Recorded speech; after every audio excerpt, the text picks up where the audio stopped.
नमो नारायण। जय गौ माता, वंदे मातरम, मां भारती को प्रणाम और हृदय से ओम शम शनिश्चराय नमः। प्रिय मित्रों और साथियों, जीवन में एक बात का विशेष ध्यान रखना ही है और वो ध्यान ये रखना है, आलोचना से नहीं घबराना चाहिए। प्रिय मित्रों और साथियों, बहुत जरूरी एक बात है जिस पे हम सबको ध्यान देना है कि जीवन में आलोचनाओं से कभी नहीं घबराना चाहिए। आलोचना अच्छे काम की भी होती है और आलोचना बुरे काम की भी होती है। तो ऐसा कोई काम नहीं होना चाहिए जो राष्ट्र विरोधी हो, समाज विरोधी हो, मर्यादाओं के अनुकूल नहीं हो। इस बात का ध्यान रखना, मर्यादाओं का पालन करना, राष्ट्र के प्रति वफादार रहना और सामाजिक नियमों का पालन करना, नीति नियम सिद्धांतों का पालन करना बड़ा उत्तम माना जाता है। लेकिन आलोचनाएं हो रही है तो आलोचना से कभी घबराना नहीं चाहिए। इसलिए आलोचना सुनने और प्रतिक्रिया न देने की आदत डालिए। करे वो जो हृदय को खुशी मिले, मन को नहीं, हृदय को खुशी मिले, कि हृदय निश्चल होता है। नमो नारायण, नमो नारायण। प्रिय दर्शकों, मित्रों और साथियों, हाजिर हूं आपके सामने 4 दिसंबर 2021 वर्ष 2021 के अंतिम ग्रहण यानी सूर्य ग्रहण पर चर्चा करने के लिए। 4 दिसंबर 2021 शनिवार का दिन है और शनिवार 4 दिसंबर 2021 को अमावस्या है और शनि अमावस्या है। और शनि अमावस्या के पावन पर्व पर सूर्य का ग्रहण होना 4 दिसंबर 2021 सुबह 10:59 से दोपहर 3:07 तक ये ग्रहण रहेगा। प्रिय दर्शकों और मित्रों और साथियों, ये सूर्य ग्रहण मकर लगन ज्येष्ठा नक्षत्र वृश्चिक राशि में चतुर्ग्रही योग यानी सूर्य बुध चंद्रमा और केतु की युति में बनेगा और इस ग्रहण का प्रभाव लगभग 4 घंटे के आसपास रहेगा। अब यहां एक बात को नोट कर लें जरा, भारत में इस ग्रहण का कोई प्रभाव नहीं रहेगा, इसलिए भारत में इस ग्रहण का सूतक नहीं लगेगा। पूजा पाठ हो, मंदिर के कपाट हो, जो शुभ कार्य वो यथावत चलते रहेंगे। सूर्य ग्रहण जो 4 दिसंबर को होने जा रहा है उसका प्रभाव भारत में नहीं है, इसलिए सूतक नहीं लगेगा। इस बात का ध्यान रखिएगा। परंतु गुरु मंत्र भी दाती महाराज और यूट्यूब चैनल के लगभग संसार के अनेक देशों में इस चैनल को देखा जाता है। वे लोग जो भारत के निवासी लेकिन बाहर रह रहे हैं, उन लोगों के लिए सूतक के बारे में जानना बहुत जरूरी है। थोड़ा सा ग्रहण के बारे में जानना जरूरी है, लेकिन ग्रहण के समय जो ग्रह योगायोग है वो चराचर जगत को प्रभावित करता है और आपको भी प्रभावित करेगा। इस विषय पर आऊंगा, क्योंकि सूतक लगभग 12 घंटे पहले लगता है और भारत में सूतक नहीं लग रहा है। इस बात का ध्यान रखना है। ग्रहण का प्रारंभ सुबह 10:59 पर है। ग्रहण का स्पर्श दोपहर 12:30 पर है और ग्रहण का मध्य 1:03 पर है और ग्रहण का जो उन्मूलन है वो दोपहर 1:30 पे है और ग्रहण की जो समाप्ति है वो दोपहर 3:07 पे। ये समय भारतीय समय अनुसार है, ध्यान रखिएगा। ये खगोल की अलौकिक घटना है। उस समय जिस तरह की ग्रह योगायोग है उसका प्रभाव मानव जीवन पर पड़ेगा, ऐसा विद्वानों का मत भी है और मेरा मत भी यही है। परंतु इस बार जो ग्रहण है सूर्य और चंद्रमा और केतु की आपसी जो दूरी है वो 10 डिग्री से ज्यादा है। सूर्य चंद्र और केतु को पीड़ित करेगा लेकिन उतना नहीं कर पाएगा जितना उसे करना चाहिए। हां, क्योंकि 10 डिग्री की दूरी पर है तो यह प्रभाव लगभग 4 से 8 दिन तक ज्यादा रहेगा। यानी 1 तारीख से लेकर 8 तारीख तक हमें ग्रहण को लेकर सावधान रहना चाहिए, चाहे वो भारत में ग्रहण लग रहा हो या नहीं लग रहा हो। ग्रह नक्षत्रों के हिसाब से हम सभी को 1 दिसंबर से लेकर 8 दिसंबर तक विशेष सावधान रहना चाहिए। वैसे ग्रहण का प्रभाव लगभग 15 दिन के आसपास रहता है, लेकिन क्योंकि डिग्रियां, दूरी की जो डिग्रियां वो 10 डिग्री से ज्यादा है, इसलिए लगभग 1 दिसंबर से लेकर 8 दिसंबर तक सावधानी अपेक्षित है। जिस समय ग्रहण हो रहा है सूर्य के साथ बुध, चंद्रमा और मंगल को केतु प्रभावित कर रहा है, तो प्रकृति में हलचल है और यह हलचल मैंने कहा नहीं, ग्रहण के 4 दिन पहले प्रारंभ। 4 दिसंबर को ग्रहण है तो ये 1 दिसंबर से हलचल प्रारंभ हो जाए, चाहे प्राकृतिक प्रकोप हो या ऐसी घटनाएं जो उठापटक का संकेत दे रही है, आपदा का संकेत दे रही है, ऐसी घटनाएं संभावना व्यक्त की जाती है। भारतीय सनातन संस्कृति यद ब्रह्मांडे तत्पिंडों को मानती है। और भारतीय सनातन संस्कृति परिशुद्ध विज्ञान पर आधारित है। इसमें कहीं पर भी अंधविश्वास की जगह नहीं है। यदि ये कहा जाता है ग्रहण के दौरान भोजन नहीं करें, भोजन नहीं बनाएं, गर्भवती महिलाएं बाहर नहीं निकले, उन सब के पीछे वैज्ञानिक कारण है। हम सभी जानते हैं कि मानव जीवन को और चराचर जगत को सूर्य और चंद्रमा बहुत अद्भुत तरीके से, बहुत ही महत्वपूर्ण है हमारे जीवन में, उनका प्रभाव और प्रभावित करते हैं। वो हम जानते हैं कि सूर्य चंद्रमा हमारे जीवन पर कितना प्रभाव डालते हैं, इस पर अब चर्चा करने की जरूरत नहीं है, आप सभी लोग जानते हैं। और ग्रहण के दौरान सूर्य चंद्रमा दोनों ही पीड़ित है और मंगल भी पीड़ित है। तो उस समय जो रश्मियां धरती पर आ रही होती है वो हमारे मेटाबॉलिज्म सिस्टम को प्रभावित करती है। इसलिए हमारे ऋषियों ने कहा कि ग्रहण के दौरान खान पान नहीं करना चाहिए, भोजन नहीं बनाना चाहिए, भोजन नहीं करना चाहिए, सोना नहीं चाहिए, ग्रहण को खुली आंखों से नहीं देखना चाहिए, ऐसा वैज्ञानिक दृष्टिकोण के हिसाब से कहा है। क्योंकि ये खगोलीय घटना जो घट रही है उस समय जिस तरह की ग्रह नक्षत्रों का प्रभाव है, उस प्रभाव के कारण मानव शरीर पर परम उपयोगी केमिकल का एक स्राव बढ़ता है। तो कहते हैं कि उस समय यदि जाप किया जाए, ध्यान साधना की जाए, मंत्र का जाप किया जाए, ग्रहण के बाद दान दिया जाए तो उसका फल अद्भुत और अलौकिक मिलता है। ग्रहण के दौरान व्यक्ति अपनी चेतना के साथ रहे, सबकॉन्शियस माइंड के साथ रहे तो बहुत अधिक लाभ मिलता है। इस बात का ध्यान रखिएगा। सूर्य का जो पौराणिक महत्व है, जो सूर्य ग्रहण का जो शास्त्रों में जिसकी चर्चा है, तो समुद्र मंथन, देव और दानवों का अमृत पान को लेकर जो विवाद हुआ, भगवान ने मोहिनी रूप धरा और भगवान ने देवताओं और असुरों को अलग अलग बिठा दिया, लेकिन असुर छल से देवताओं की लाइन में आकर बैठ गए, सिंहस्थ नाम का असुर। और यह घटना को सूर्य और चंद्रमा ने सिंहस्थ को, जो सिंहस्थ था, जो सूर्य भानु था, राहु जिसे कहते हैं, देख लिया उन्होंने और भगवान विष्णु को इसकी जानकारी दे दी। और भगवान हरि विष्णु ने सुदर्शन चक्र से राहु का सिर धड़ से अलग कर दिया, सूर्य भानु का सिर धड़ से अलग कर दिया। वहीं से ये राहु और केतु अलग अलग हुए। राहु ने अमृतपान किया जिस कारण उसकी मृत्यु नहीं, उसका सिर वाला हिस्सा राहु और धड़ वाला भाग केतु बना। इस कारण राहु और केतु सूर्य और चंद्रमा को अपना शत्रु मानते और ग्रहण के रूप में इनको ग्रसने का प्रयास करते।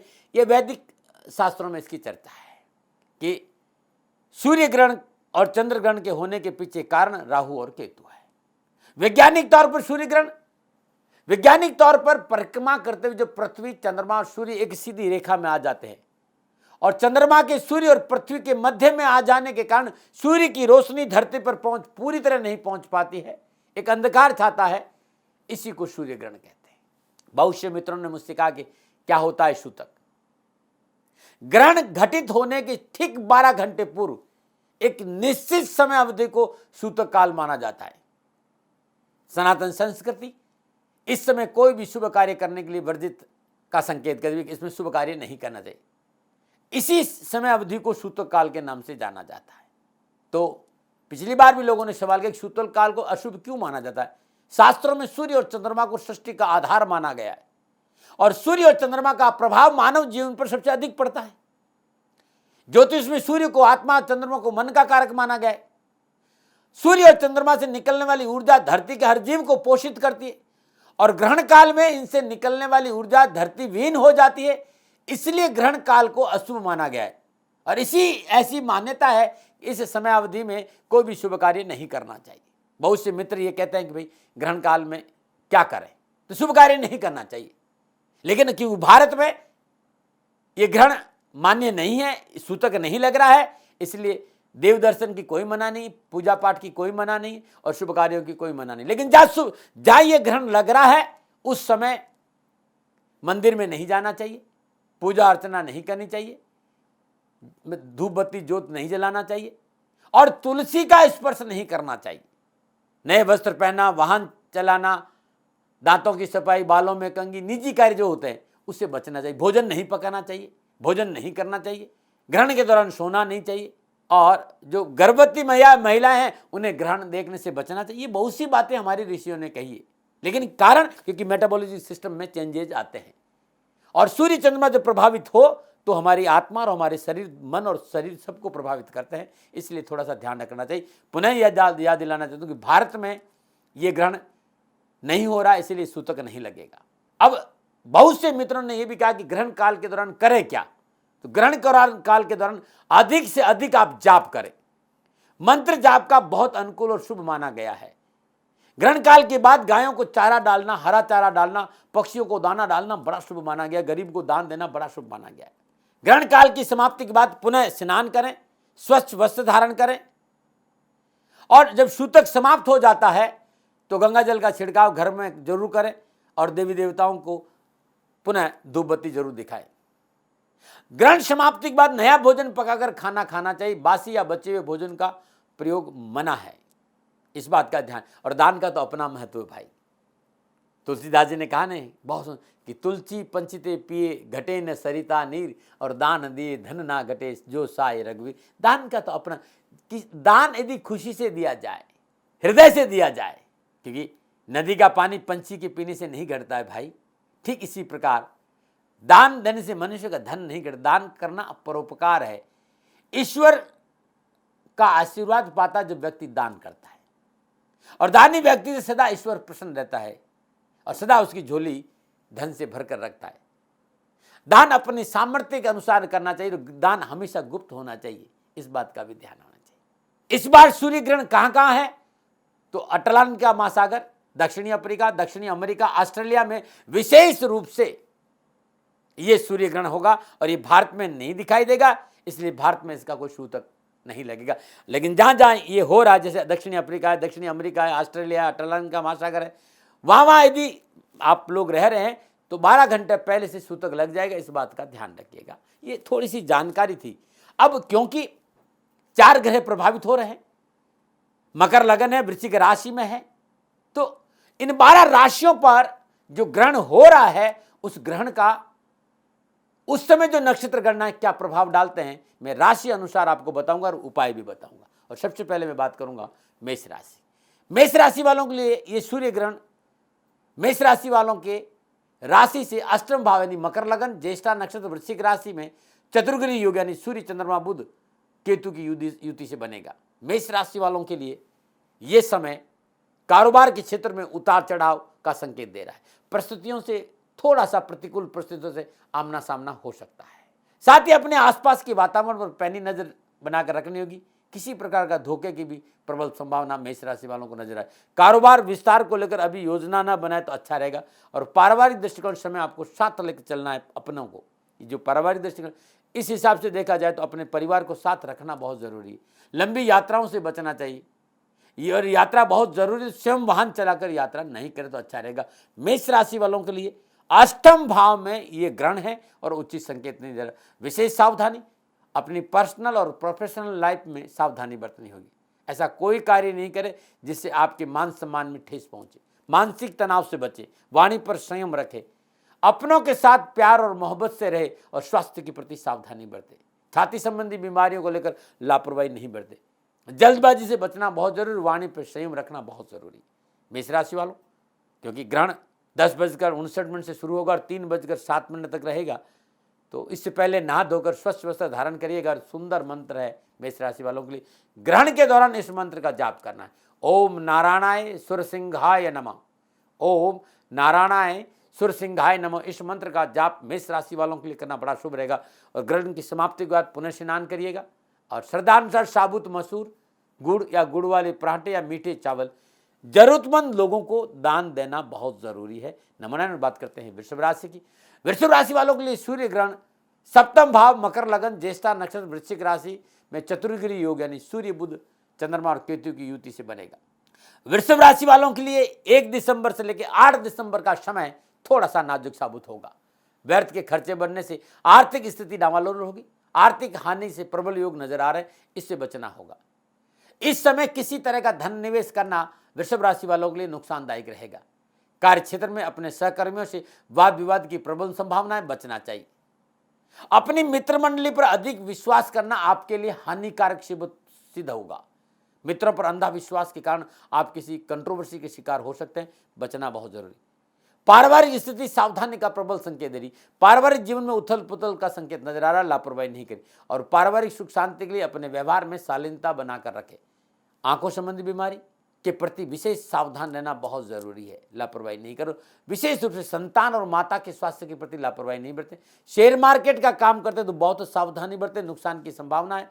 यदि आप मीडिया में हैं, आप खेल जगत में हैं, चिकित्सा में हैं, पुलिस के क्षेत्रों में जुड़े हैं, तो जल्दबाजी से बचे और धैर्य से काम ले। संयम और धैर्य से काम नहीं दिया तो आपको नौकरी या निजी जीवन में परेशानियों का सामना करना पड़ सकता है। वृषभ राशि वालों, ग्रहण के दौरान, जब ग्रहण प्रारंभ हो रहा है और जब ग्रहण समाप्त होगा, यानी 10:59 से लेकर दोपहर 3:07 के बीच में ओम तत्व निरंजनाय तारक रामाय नमः, अद्भुत और बहुत अलौकिक मंत्र है। ओम तत्व निरंजनाय तारक रामाय नमः, इस मंत्र का जाप श्रद्धा अनुसार करिएगा।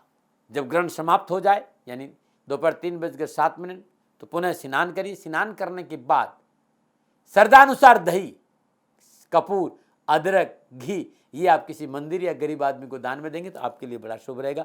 नम्रता बात करते हैं मिथुन राशि की। मिथुन राशि वालों के लिए सूर्य ग्रहण छठे भाव में हो रहा है। मकर लगन, ज्येष्ठा नक्षत्र, वृश्चिक राशि में चतुर्ग्रह योग में यह ग्रहण हो रहा है। तो मिथुन राशि वालों के लिए यह ग्रहण कारोबार के लिहाज से अच्छा संकेत नहीं दे रहा है। इस समय आपको आर्थिक पक्ष को लेकर विशेष सावधान रहना पड़ेगा। अचानक आर्थिक नुकसान की प्रबल संभावना है।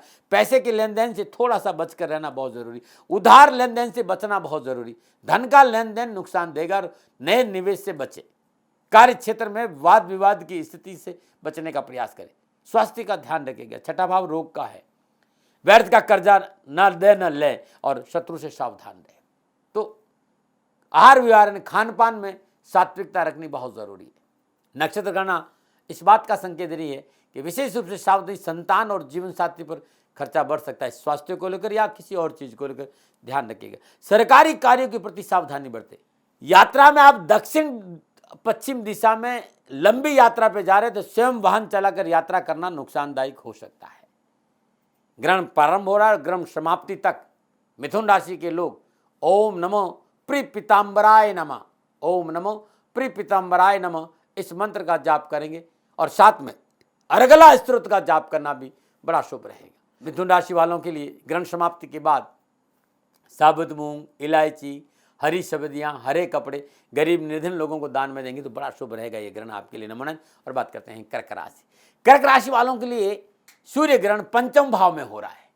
वृश्चिक राशि ज्येष्ठा नक्षत्र में पंचम भाव में ये ग्रहण चतुर्ग्रह योग में है। और कर्क राशि वालों को यह ग्रहण व्यापार में सावधानी का संकेत दे रहा है। व्यापार में विशेष रूप से कदम बढ़ाए लेकिन सावधानी से बढ़ाए और अपने काम पर पूरा ध्यान दे। हर किसी को अपनी मन की बात नहीं बताए, अपनी योजनाओं को गुप्त रखे। आर्थिक मसलों पर सोच विचार कर कदम आगे बढ़ाएं और खर्चों पर अंकुश लगाना आवश्यक होगा। बेलगाम होते खर्चे आपकी आर्थिक स्थिति को डामाडोल कर सकते हैं। अपनी सोच सकारात्मक रखनी बहुत जरूरी होगी। पारिवारिक जीवन में मुश्किल बनी रहेगी। पारिवारिक सदस्यों के साथ एक साथ लेकर चलना कठिन कार्य साबित होगा। तो परिवार साथ कैसे रहे इस पे काम करना होगा। स्वास्थ्य को लेकर विशेष सावधानी बरतनी होगी। अपनी दैनिक दिनचर्या नियमित रखें। ये 8 दिसंबर तक का समय रहेगा, ध्यान रखना भाई। 1 दिसंबर से लेकर 8 दिसंबर तक विशेष सावधानी रखनी। विशेष रूप से स्वास्थ्य के दृष्टिकोण से सावधानी बरतनी। कर्जा न बढ़े इस पर ध्यान देना और नौकरी में परिवर्तन नहीं करें, नौकरी में उठापटक नहीं हो इस बात पर भी ध्यान देना। पारिवारिक समन्वय बना रहे इसके लिए भी आपको प्रयास करना होगा। उपाय कर्क राशि वालों अद्भुत है। ग्रहण के दौरान जो मैं मंत्र बता रहा हूं, ओम हिरण्यगर्भाय अव्यक्त रूपेण नमः, ओम हिरण्यगर्भाय अव्यक्त रूपेण नमः। श्रद्धानुसार ये 4 घंटा इस मंत्र का जाप करें। ओम श्राम श्रीम श्राम स चंद्रमसे नमः। चंद्रमा के बीज मंत्र का भी जाप करना अति उत्तम रहेगा आपके लिए। कर्क राशि वालों जब ग्रहण समाप्त हो जाए श्रद्धानुसार चावल, चीनी, दही, दूध जो आपकी श्रद्धा है इस सफेद वस्तुओं का दान देना आपके लिए बड़ा शुभ रहेगा। नमूना बात करते हैं सिंह राशि की। सिंह राशि वालों के लिए चौथे भाव में सूर्य ग्रहण है। ज्येष्ठा नक्षत्र, वृश्चिक राशि, मकर लगन और चतुर्ग्रह योग में यह ग्रहण सिंह राशि वालों के लिए भी कामकाज को लेकर, पैसे टकों को लेकर, व्यवसाय को लेकर अच्छा संकेत नहीं दे रहे। थोड़ी सी मुश्किलें हैं। बहुत जरूरी इस समय आय और व्यय के बीच में तालमेल मिलाकर चलना। खर्चा नहीं बढ़े, जेब ढीली नहीं हो, मानसिक परेशानियां नहीं बढ़े तो संतुलित होकर चलना बहुत जरूरी, क्योंकि आमदनी के स्रोतों में कमी आएगी। कार्य क्षेत्र में जो लोग आपके साथ काम कर रहे हैं उनसे परेशानी आएगी। वाद विवादों से बचने की कोशिश करें और स्वास्थ्य को लेकर विशेष सावधानी बरतें। आराम और काम के बीच में तालमेल बनाए रखना बहुत जरूरी है, वरना स्वास्थ्य को लेकर थोड़ा सा विकार या समस्या है।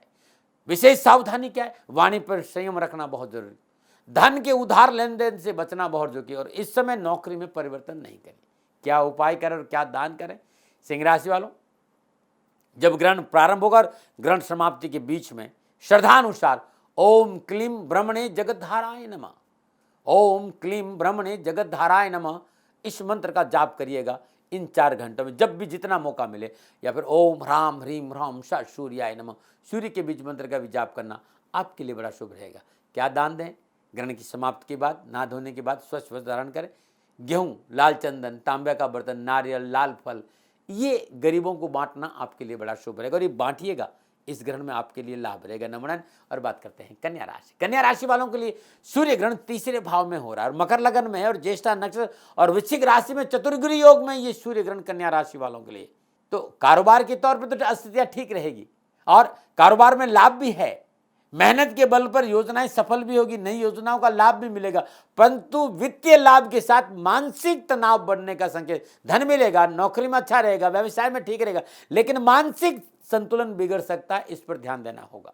नौकरी में है तो कुछ दिक्कतों का सामना करना पड़ सकता है। कार्य क्षेत्र का प्रतिकूल वातावरण बेचैनी देगा। पारिवारिक मोर्चे पर घर के सदस्यों के साथ नहीं मिलना संकेत दे रहा है, तो सदस्यों को साथ रखना आपके लिए टेढ़ी खीर होगा, तो सदस्य साथ रहे ये प्रयास आपको करना पड़ेगा। इसके साथ ही घर परिवार में स्वास्थ्य संबंधी दिक्कतों का सामना करना पड़ सकता है। पिता के स्वास्थ्य का विशेष ख्याल रखिएगा। विशेष सावधानी क्या है? तो अनावश्यक खर्चों पर अंकुश लगाना है, ऋण के लेन देन में सावधानी बरतनी, पूंजी निवेश में सावधानी बरतनी और आलस्य और प्रमाद आप पर हावी नहीं हो, इस बात पर आपको ध्यान देना है। क्या उपाय करें? कन्या राशि वालों, 10:59 से लेकर दोपहर 3:07 के बीच में जब ग्रहण प्रारंभ होगा और ग्रहण समाप्ति तक ओम क्लीम कृष्णाय नमः इस मंत्र का जाप करते रहे। या फिर ओम ब्राम ब्रीम ब्राम श बुधाय नमः, बुध के बीच मंत्र का भी जाप करना बड़ा अच्छा रहेगा। ग्रहण समाप्त हो जाए, नहा धोने के बाद स्वस्थ वस्त्र धारण करिए। हरी वस्तुओं का दान, मूंग है, हरा मूंग है, पालक है, हरा चारा है, ये दान में देना। या हरा चारा गायों की गौशाला में ले जाकर गाय को हरा चारा डालना भी बड़ा शुभ रहेगा। नमूना बात करते हैं तुला राशि की। तुला राशि वालों के लिए ग्रहण दूसरे भाव में हो रहा है और ग्रहण मकर लगन में है, ज्येष्ठा नक्षत्र है, वृश्चिक राशि है और चतुर्ग्रही योग है, यानी सूर्य बुध चंद्रमा और केतु की युति है। तो तुला राशि वालों को कार्य सफलता के लिए अधिक मेहनत करनी पड़ेगी। आप कारोबार में आगे बढ़ना चाहेंगे, परंतु किसी न किसी वजह से रुकावटों का सामना करना पड़ेगा, जिसकी वजह से आपको मानसिक निराशा व चिंताओं का सामना करना पड़ेगा। वित्त के मामले में कोई बड़ा निर्णय लेने से आपको बचना चाहिए। व्यक्तिगत जीवन में उतार चढ़ाव बना रहेगा। बातचीत के दौरान आपको सतर्कता रहना पड़ेगी। भाषा में गलत शब्दों का इस्तेमाल से बचना होगा, नहीं तो समस्या पैदा होगी। विशेष सावधानी क्या है? मानसिक तनाव आप पर हावी नहीं हो, इससे बचें। वाणी पर संयम रखें और जीवन साथी से मनमुटाव नहीं होने दें, इस बात का ध्यान रखिए। तुला राशि वालों, ग्रहण के दौरान जिस मंत्र का जाप करना है, ये मंत्र आपकी जीवन की दशा और दृष्टि बदल सकता है। मंत्र है ओम गोपालाय उत्तरध्वजाय नमः। इस मंत्र का जाप ग्रहण के दौरान करेंगे तो अच्छा रहेगा। और ग्रहण के बाद श्रद्धानुसार चावल पका के दही और मीठा गरीबों को अपने हाथ से भोजन कराएंगे तो बड़ा शुभ रहेगा। नमूना बात करते हैं वृश्चिक राशि। वृश्चिक राशि वालों के लिए ग्रहण लगन भाव में हो रहा है। मकर, ध्यान रखिएगा, लगन भाव में ये ग्रहण है और ज्येष्ठा नक्षत्र में ग्रहण है, चतुर्ग्रही योग में है। तो लगन भाव में ग्रहण घटित होने के कारण वृश्चिक राशि वालों को आपको स्वास्थ्य के मोर्चे पर सावधानी बरतनी होगी। सेहत के लिए इस समय चिंताजनक है। छोटी बीमारियां बड़ा रूप ले सकती है। यदि हाई ब्लड प्रेशर है, डायबिटीज है, हार्ट की कोई प्रॉब्लम है, तुरंत चिकित्सा का सहारा लीजिएगा। कमजोर स्वास्थ्य आपके कारोबार पर प्रतिकूल प्रभाव डालेगा। कारोबार के क्षेत्र में आपको कुछ परेशानियों का सामना भी करना पड़ सकता है और कारोबार में निराशा हाथ लग सकती है, मानसिक चिंताएं वृद्धि हो सकती है। पूंजी निवेश से दूर है। नए कारोबारी योजनाओं को अभी क्रियान्वित नहीं करें 10 दिसंबर तक। उसके बाद विशेष रूप से स्वास्थ्य को लेकर सावधानी, वाहन सावधानी चलाएं और संतान पक्ष पर विशेष ध्यान दीजिए। क्या उपाय करें? वृश्चिक राशि वालों, ग्रहण के दौरान ओम ह्रीम श्रीम लक्ष्मी नारायणाय नमः, ओम ह्रीम श्रीम लक्ष्मी नारायणाय नमः इस मंत्र का जाप करना बहुत उत्तम रहेगा ग्रहण के दौरान। या फिर सर्वमंगल मांगल्ये शिवे सर्वार्थ साधके शरण्ये त्र्यंबके गौरी नारायणी नमस्ते इस मंत्र का जाप करेंगे तो अच्छा रहेगा। दान क्या दें? तो श्रद्धानुसार गुड़ वाले पराठे या मीठे चावल या मसूर की दाल या लाल चंदन ग्रहण समाप्ति के बाद मंदिर या किसी जरूरतमंद व्यक्ति को दान में देंगे तो आपके लिए उत्तम रहेगा। नंबर 9। और बात करते हैं धनुराशि। धनुराशि वालों के लिए ये ग्रहण 12वें भाव में हो रहा है। वृश्चिक राशि और ज्येष्ठा नक्षत्र में 12वें भाव में चतुर्गुणी योग में ग्रहण धनुराशि वालों के लिए रहेगा। धनुराशि वालों के लिए 12वें भाव में जो ग्रहण का घटित होना है वो पैसे टके को लेकर, कामकाज को लेकर, व्यवसाय को लेकर थोड़ा सा प्रतिकूल परिस्थितियों का संकेत दे रहा है। व्यापारिक सौदों को सोच समझ कर करना बहुत जरूरी, अन्यथा आर्थिक जीवन में समस्या उत्पन्न हो सकती। अपनी वाणी का प्रयोग संभल के करें। कटु वाणी की वजह से व्यावसायिक सौदे आपके हाथ से निकल जाने का मलाल रहेगा। पारिवारिक सहयोग न प्राप्त होने से तनाव में वृद्धि होगी और पारिवारिक जीवन प्रतिकूल रहेगा, जिससे आपको कुटुंब में तनाव में वृद्धि नजर आ रही। दाम्पत्य जीवन में गलतफहमियों की अधिकता रहने से स्थितियां काबू से बाहर होती नजर आ रही है, सावधानी बरतें। विशेष रूप से नौकरी में परिवर्तन नहीं करें। सगाई या विवाह संबंधी मसले अभी निर्णय नहीं ले तो अच्छा रहेगा। क्या उपाय करें? धनुराशि वालों, जो ग्रहण का समय है 4 घंटा, उस दौरान ओम क्लीम उद्घरताय उद्धारणय नमः, ओम क्लीम उद्घरताय उद्धारणय नमः श्रद्धानुसार 4 घंटों में इस मंत्र का जाप करिए और साथ में ओम ग्राम ग्रीम ग्राम सा गुरुवे नमः इस मंत्र का जाप जरूर करें। धनुराशि वालों, जब ग्रहण समाप्त हो जाए तो पीले चावल, चने की दाल, साबुत हल्दी का दान देना बड़ा शुभ रहेगा। नमन। और बात करते हैं मकर राशि। मकर राशि वालों के लिए सूर्य ग्रहण आपकी राशि से 11वें भाव में हो रहा है और यह ग्रहण ज्येष्ठा नक्षत्र और वृश्चिक राशि में हो रहा है और चतुर्गुणी योग में है। मकर राशि वालों के लिए ग्रहण धन हानि का संकेत दे रहा है, सतर्कता से चलने का संकेत दे रहा है। कार्य व्यवसाय में जल्दबाजी दिखाने का परिणाम हानिकारक होगा। कारोबारी बड़े निर्णय लेने से बचना चाहिए इन 8 दिनों में। वित्तीय लेन देन में सजगता बरतें। संभव हो तो वित्तीय लेन देन इस समय नहीं करें। न ऋण ले न ऋण दे, अन्यथा आपका पैसा डूब सकता है। निजी जीवन में संयम से काम ले। पारिवारिक जीवन में कुछ महत्वपूर्ण बदलाव आपको पसंद नहीं आएंगे, जिससे आपको कुछ दिक्कतों का सामना करना पड़ सकता है। अपने स्वास्थ्य पर पैनी दृष्टि बनाए रखकर स्वास्थ्य प्रतिकूल रह सकता है, बहुत जरूरी है डॉक्टर से सलाह लेना। विशेष सावधानी, यदि आप नौकरी में है तो बॉस से बना कर रखें। पैतृक संपत्ति का कोई बंटवारा तो इस समय बचिए। उच्च रक्तचाप, वायु विकार और पेट संबंधी कोई बीमारी है तो सलाह तुरंत डॉक्टर से लेनी होगी। क्या उपाय करें?